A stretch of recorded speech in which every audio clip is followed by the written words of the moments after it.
एकाने मला विचारलं, शिवपार्वतीच्या लग्नामध्ये कोणता गणपती पुजला होता?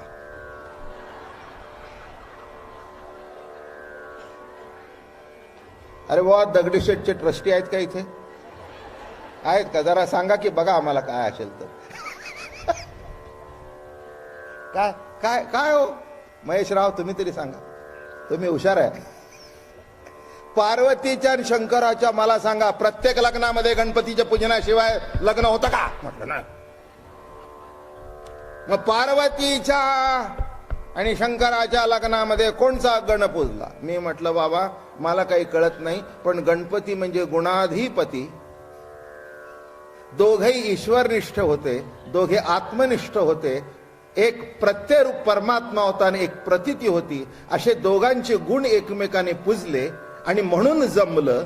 36 जमले का नाही मला माहिती नाही,